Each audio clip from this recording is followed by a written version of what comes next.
Hey there. Subscribe to my channel. And also press this bell icon. So you never miss any new updates, cause whenever we upload new video you will get a notification on your phone. Hello नमस्ते। आज हामी यो भिडियोमा animation टुल्सको युजको बारेमा सिक्छौं। यहाँ तपाईले left साइडमा animation भन्ने टुल देख्न सक्नुहुन्छ। यहाँनिर जुम प्यान र एनिमेसन भन्ने दुईटा पार्ट छ। सुरुमा म एउटा मिडियामा गएर एउटा फाइल ल्याउँछु, फोटो ल्याउँछु म। जस्तै यहाँ मैले 6वटा फोटो सिलेक्ट गरेर इन्सर्ट गरे। यो फोटोहरु तपाईले यो टाइमलाइनमा ल्याउनलाई प्रत्येकलाई छुट्टा-छुट्टै ल्याइरहनु, यसरी छुट्टा-छुट्टै ल्याउनु भन्दा एकैचोटी यसरी सिलेक्ट गरेर कन्ट्रोल ए गरेर सिलेक्ट गरेर तपाईले यसरी ड्र्याग गरेर ल्याउन सक्नुहुन्छ। यो आइसकेको छ।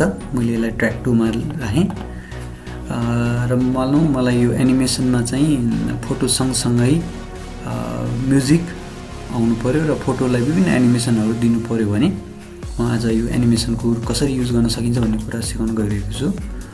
म यहाँनिर एउटा एनिमेसनमा गएर एउटा शेप पनि ल्याएँ मैले। यो शेपलाई चाहिँ मैले ब्याकग्राउन्डमा राखेँ। यसलाई चाहिँ मैले यहाँनिर राखेँ। यसलाई मैले ट्र्याक 3 मा राखेँ फोटोहरुलाई। ट्र्याक 2 मा मैले यो शेपलाई राखेँ। तपाईले यहाँ देख्न सक्नुहुन्छ। अब यसलाई प्ले गर्यो भने चाहिँ यो यसरी क्रमैसँग आउने भयो, एकपछि अर्को। र यो शेपलाई तपाईले जतिवटा फोटो छ त्यहाँसम्म ड्युरेसन बढाइदिनुस्। अब हामीलाई म्युजिक चाहियो।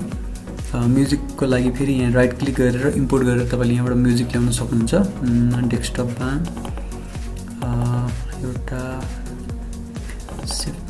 मैले यसरी तानेर यहाँ ल्याएँ। यो म्युजिक अलि लामो रहेछ। यसलाई मैले स्प्लिट गरेँ। यहाँनिर राखेर मैले यसलाई स्प्लिट टुल्स युज गरेर यसलाई चाहिँ डिलिट गरेँ, काटेँ र यो म्युजिक मैले सानो गरेँ। तपाईले यहाँबाट प्ले गरेर हेर्न सक्नुहुन्छ।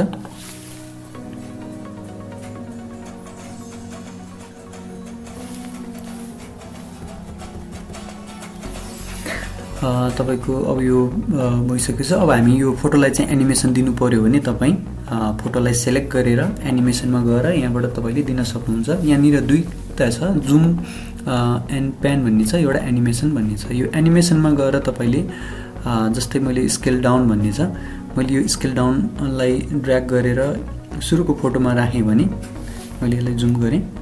तपाईले यहाँ देख्न सक्नुहुन्छ एउटा एरो जस्तो टाइपको आएको छ। यो एनिमेसनको हो। मैले प्ले गरेर हेरेँ भने यो यसरी आउने भयो। मैले ब्याकग्राउन्डमा ब्ल्याक नआओस् भनेर चाहिँ मैले यो शेप व्हाइट राखेको हो।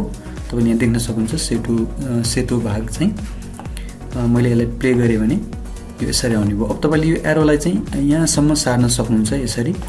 अब यो बिस्तारै जाने भयो।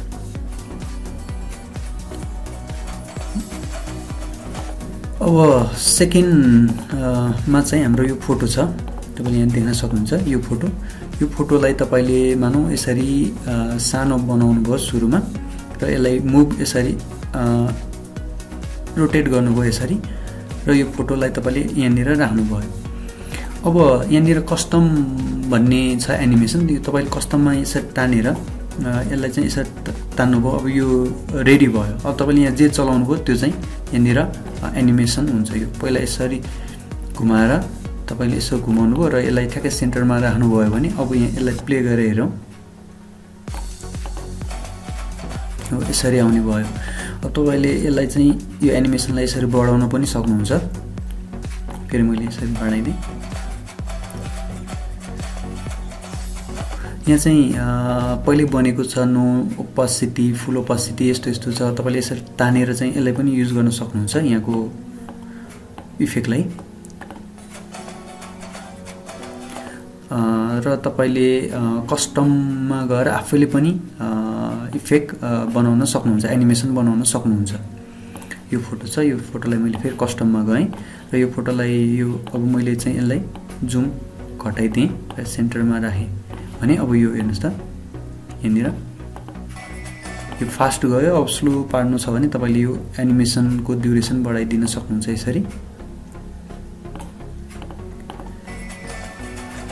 यसरी चाहिँ तपाईले मैले यो दुईटा फोटोलाई तपाईले अब यसलाई कपी गरेर पेस्ट गर्न खोज्नु भएको छ भने यो चाहिँ मिल्दैन।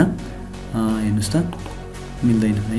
तपाईले के गर्नुपर्छ भन्दाखेरि यसरी कस्टम नै चुज गर्नुपर्ने हुन्छ। अब मानौ यसलाई चाहिँ सानो पहिले यो फोटोलाई तपाईले सानो बनाइदिनुस् र अब कस्टम एनिमेसन यहाँबाट ल्याउनुस्। अब यसलाई चाहिँ जुम गरिदिनुस्। अब यसलाई यसरी तान्दिनु यस्तो।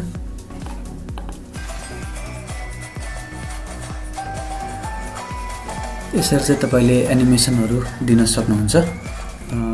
यो भयो हाम्रो कस्टम एनिमेसनको। अब ट्युटोरियलहरु बनाउँदाखेरि चाहिँ कसरी एनिमेसन दिने भन्ने कुरा आउँछ। त्यो चाहिँ म जुम एन्ड प्यान भन्ने छ त्यो अप्सन यो टुल्सको युज गर्छु। यसको लागि म अर्को एउटा भिडियो ल्याउन चाहे। मैले यो सबैलाई डिलिट गरे।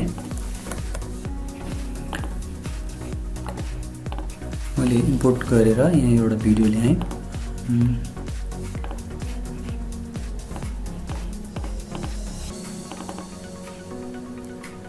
मैले यहाँनिर एउटा भिडियो ल्याएँ।